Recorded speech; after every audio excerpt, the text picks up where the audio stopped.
দেখ এখানে কি আছে, এখানে B square minus 4ac equal to 0 হয়ে যাচ্ছে for equal roots, right? Discriminant is 0। তো এখানে বি কত হচ্ছে, -6 ইন্টু পি প্লাস 1।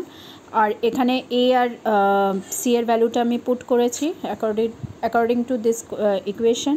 তো করার পর এখানে কি হয়ে যাচ্ছে, এটার স্কোয়ার হয়ে যাচ্ছে, -6 হোল স্কোয়ার কত হয় 36, আর পি প্লাস 1-এর হোল স্কোয়ার। এবার এখানে এটাকে আমি ব্রেক করছি, ব্রেক করার পর এটা মাল্টিপ্লাই হয়ে যাচ্ছে না।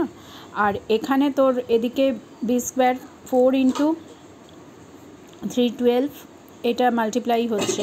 তো এখানে ক্যালকুলেট করে তোর পি এর একটা ইকুয়েশন পাচ্ছি কোয়াড্রেটিক, সেটাকে আমরা সলভ করে পি -3 আর পি প্লাস 1 ইকুয়াল টু 0 পাচ্ছি। এবার গিভেন আছে পি নট ইকুয়াল টু -1, তো পি এর ভ্যালু কত হবে, 3 হয়ে যাবে, ঠিক আছে?